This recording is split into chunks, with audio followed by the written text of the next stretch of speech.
Good evening.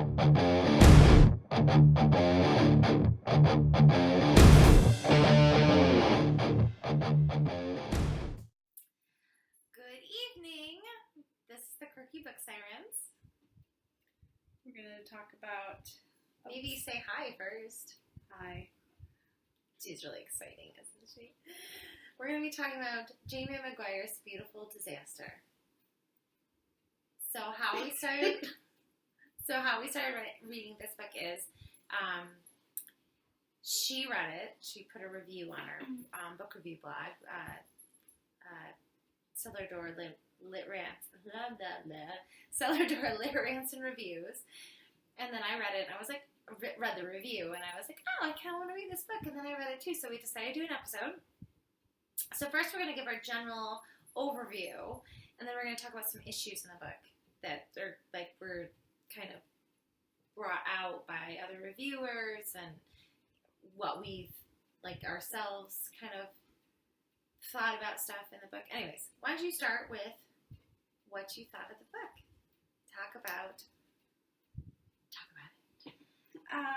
Well, I already reviewed it once, but I have a lot of positive things to say about it. I thought it was really entertaining, really enthralling. I definitely couldn't put it down. I pulled an all-nighter to finish it. I didn't even finish it, which was mortifying to me because at 7 a.m. my alarm went off and I was like, crap. What time did you go to bed? I didn't. What?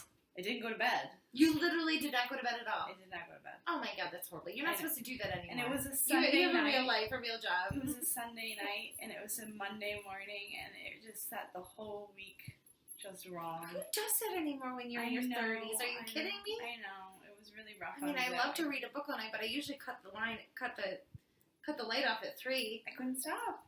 It was like I was addicted to the story. I couldn't put it down. It was like a little drug that kept eating me. And then I had to go to work, and I had like 15% or something left of the book, and I couldn't finish it because I had to go to work. So that was really upsetting. And I rushed home to read it so that I could finish it. So I finished it Monday night. So I too decided to read it, and I too was very into it. I think I read it. I didn't pull an all-nighter because I have a kid, so that's not a good idea. I have to go to school, but I did not pull an all-nighter for it, but I could not stop reading it. It was really hard. It was one of those addictive reads. Mm-hmm. Definitely was a page-turner. Mm-hmm. Yeah, never dull. Yeah, no, there was a lot going on. Which is one of the best things I think you can say about a book was I can't put it down. It's hard to put down. But even if you have mixed feelings about the story, if it's compelling enough that it keeps you reading, then I think the author did a decent job. They did a good job. It's a good book, yeah. So we were going to talk about kind of, should we review it? So the overall summary is Abby is in college. She just transferred to this college with her best friend who came along with her, America.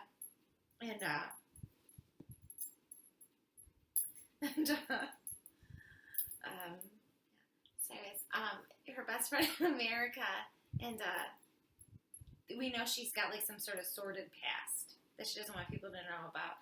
And then she meets Travis at a fight. Underground Fight Club. Yeah. And Travis is like the best fighter there, kind of thing. But he's also a big womanizer. And right away he likes her and wants to be with her. And she wants nothing to do with him. Yeah. So we'll put the synopsis in the bottom of the YouTube info show. But so there's a lot of controversy surrounding the fact that that their relationship was abusive. So what do you think? I can understand why people think that way, and I'm definitely not going to sit here and say that their behaviors were not inappropriate. I think Give an example. Well, one reviewer who we just read talked about how his behavior is violent and stalkerish. So he never physically hurts her. He throws like furniture around at one point in the book, and he becomes kind of like emotionally unstable.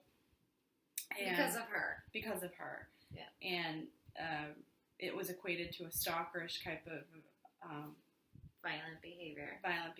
Where he's obsessed with her and not in a good way. So I can understand where that reviewer was coming from, and yes, that behavior was inappropriate, and he obviously needs counseling. I think both of these characters need deep counseling, but at the same time, I didn't feel like, I felt like they belonged together. They were just kind of troubled, but they were troubled together, and it was kind of like they needed each other because they were troubled. Now, this book I think is considered new adult because of their ages. They're in college. But, okay, so I loved the book, except I was very annoyed by Abby's character because I did think that she used all these different excuses constantly to jerk Travis around a lot, who was, like, totally in love with her, and who had been previously a womanizer but was willing to give everything up to be with her. So that really just irritated me throughout most of the book, was that her behavior towards him. I think she's a very selfish character. Yeah. And he's I think he's actually a very fragile character.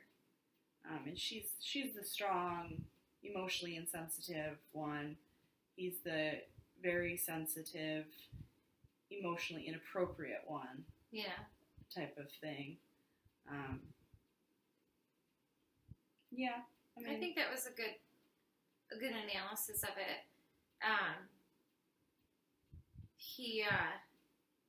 But then okay, so then they ultimately they get together. Spoiler alert! I should have said that first, I guess. Obviously, though, I assume everybody that would read it would know that they were eventually going to get together. It is a somewhat teen romance Yeah, novel. It's kind of a romance. He acts in some ways that could be construed as somewhat possessive. It's a possessive attitude that controlling. He has. Yeah. He is controlling. He is possessive. So it's called A Beautiful Disaster because they are a disaster. Yeah, they are. Yeah, they are. They're a disaster. I don't know if it's that beautiful, because if you could say that they love each other a lot, and then, in the end that they, like, really, really love each other. Yeah. I guess Beautiful Disaster is a good title for it. We did like the book, though. Yes. Yeah. Obviously I liked it. I couldn't put it down. Yeah. I was really annoyed by her character a lot, but her character was annoying. Yeah. It was, it was a very selfish, immature character. And, the way she treats Travis, they go on and on about the way Travis treats women, which is deplorable. But with her, he would worship the ground she walks on, so the way she treats him is almost as bad as he's treated all the other women. And she judges him, but she really doesn't have a right to judge when she treats him just like dirt, like he treats all the other women. Yeah. So I guess my thing is that people get all up in arms about these books where they think that the male is being abusive or something because he's a little alpha male. But, it's like through the history of time that books are written about these kinds of relationships where the girl doesn't want to be with the guy, but she does. And the guy wants to be with her, and he's a little aggressive about it, but he does. And people like reading this, and if obviously it's not hurting anyone. Well, what bothers me is they're like, what is this teaching girls? They're reading this. Good job, Trina. She set the witch off. No, she's a fortune teller. Whatever. I decorated for Halloween already. We have lots of Halloween stuff around here. She's a talking gypsy. But you probably can't understand what she's saying. She's saying your brains are gonna fall out. That's not a good thing. I hope your brains don't fall out.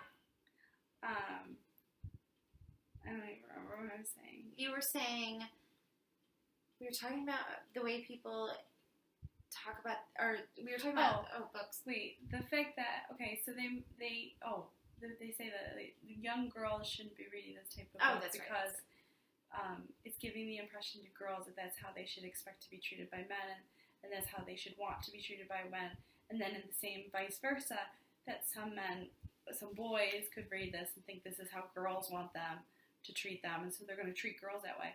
But the reality is unless you're, I guess, really naive and kind of dumb. I don't really know anybody who would actually think that. Like, I was young myself reading stuff like that, and I didn't You were pretty naive. yeah, but I didn't go, oh, yeah, that's how I want a guy to treat me, like shit. Like, I didn't think like that, you know? It's like, I don't have a book that tells me how a man's going to treat me. I have life examples in my real world that should teach me how a man should treat me. I agree. People get too up in arms about stuff. It's entertainment. It's entertainment purposes only. It's an idealistic kind of love that, well, kind of. The feelings that they have for each other is the idealistic part. Their problems is not the idealistic part. But I just think you're a freaking idiot if that's what you think at the end of the day. That, yes, you want a guy to throw furniture around for you because he's so pissed off at you. Like that you left the house at the wrong time. They're going to romanticize that. I mean, I guess it's romanticized within the confines of the book, but yeah, I've never known anybody that I knew that likes to read that was like, oh, this guy stalked this girl in this book, and they romanticize it, and that's exactly what I want to happen to me. Yeah, I want a guy to stalk me. Yeah, and I mean, I was the hugest reader I know, and I read all sorts of. When I was 13 years old, reading Gerald's Game by Stephen King, and I mean, it's a little traumatic still to this day, but it didn't color my world. Like, I didn't say, oh, I want this to happen. Yeah. So I think even though, okay, maybe there are some inappropriate behaviors that exist in these characters, if nothing else, it shows that they're flawed, like characters should be, because characters are supposed to be representative humans who are flawed creatures. And there's truth. There's like real relationships like this. Yeah, there are. So it's a flawed relationship, but that doesn't mean that there isn't beauty in that relationship. So I liked it. I approve. I like to do there was one thing that irritated me or what I didn't like was like about, I mean, it wasn't a bad thing, but it was like most of the book was about the relationship and them, the two of them, the characters, Abby and Travis, and they're like, kind of the whole build-up. It was like the build-up of them finally getting together, and that was like, I thought that was the book. I thought that's what the book was about, was just their relationship. But then there's like the whole backstory about her dad. I'm not going to give much away. And then the whole other thing, which I can't tell you because I don't want you to know, but it was kind of like, it suddenly seemed like a different book or a different story suddenly had jumped into it. Well, I think they were trying to add more to the story, like giving reasons why she was resisting him. Right, it was a background. It just seemed like suddenly it was like this whole story seemed just about her and Travis, and then suddenly there was like this whole new little, I mean, I guess it still revolved around their relationship, but then there was like this whole like sudden like jump, and that for me was a little weird. But I mean, it was good. I'm not saying it wasn't good. It just was like, at first I was like, what? What's going on now? Did you feel that way? I guess I didn't really cognitively think about it very much, but I can see what you're saying now, that it did kind of shift a little bit at that point. And, I mean, I think it was relevant, and it helped tell the story more, and it made it more clear, but I can see where suddenly it could seem like it kind of came out of nowhere. Yeah. Do you have any more to add about the book? Or about the concept of stalkerishness in books? Well, I think it's safe to say that there is a trend coming about now because, once again, Twilight kind of set the trend with these types of boyfriend-girlfriend relationships. But I don't know how that set the trend because those kinds of books existed long before Twilight. They did, but at the same time, like I can name the popularity of that type of relationship dynamic wasn't talked about constantly. And it wasn't until Twilight came into the picture that people started to talk about that type of dynamic. Yeah. Even though he wasn't really like a stalker. I mean, I guess he watched her sleep. He sat in her room and watched her sleep. How is that not stalkerish? Right, no, but he was so protective and sweet. Like, he was like the nicest person ever. Except he left her. I guess right, that sucked. but he definitely needs therapy as well. So I guess it's kind of creepy. It's kind of messed up. But it's a fantasy book. I mean, that's why I'm like, okay, it's a book. Well, yeah. It's a book. It's like a movie, a book, you know. Personally, I let that, like, his behavior pass, and, like, it's make believe he's a freaking vampire. How do you expect a vampire to act? But at the same time, like, now if you look at Beautiful Disaster, same type of character in that way, but he's not a vampire, so what's his excuse? Well, he's just a screwed up kid, you know? Yeah. So, they both need therapy. They're both screwed up. Vampires are just So they're troubled souls. good story. Well, Travis, why are we jumping back to We're vampires? going back and forth. Vampires are troubled souls, and so is the So the humans. point They of can both get therapy. The point, what we think about the book is that it's a really Group good book, therapy. but the individuals both need therapy. Yes. So, thumbs up or thumbs down? Thumbs up. I give it a thumbs up too. I liked it, even though there were times I was really annoyed with it. Any book that can keep me reading all night long is pretty much a thumbs upper. Yeah, I mean, I think that people who liked Twilight are going to love this. I just do. Well, no, not necessarily, because what if they only like paranormal books? Okay, well, if you only like paranormal, Now, if they're a fine. romance lover The and they like that romance kind of, is what I'm talking they about. like This the is a romance dynamic. book. Yeah. No, but I mean, some people just also like the vampire aspect of Twilight. It's like so minor. Eternal love. No, it's not Yeah, minor. it was minor in my opinion. No, it's I mean, eternal love. Minor? How's it minor? The whole thing was she wants to be made a vampire. Why are we always bringing these stories back to Twilight? because everything is relatable to it these days. No, we're not talking about Twilight anymore. Anyways, we are gonna at some point have an episode with Jamie Bennyfield about Bitches Ever After, which I read and she read, and then we're waiting for her to finish reading it. And then we'll have a joint at the bookshelf episode. And what was the topic we were talking about doing the next time around that we were just like, we made a list for tonight? Partnership, companion, salvation. Oh, having a companion as salvation in books. I think that'll be Yeah, we read that somewhere online. We're like, Yeah. that's a good topic. So we're going to do that one, I think, probably for our next episode, and I think that should be quite interesting. Although we probably should have a Halloween episode, too. That's a lot of episodes in I like can a month. totally see the companion salvation No. being whatever. It's going to be a separate one. Oh, before we sign off.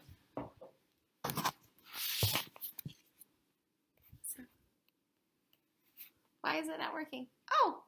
See? Look. It's my Ouija board.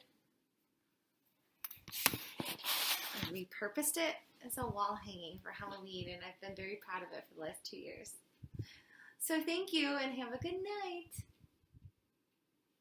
Bye. You should say bye. Bye.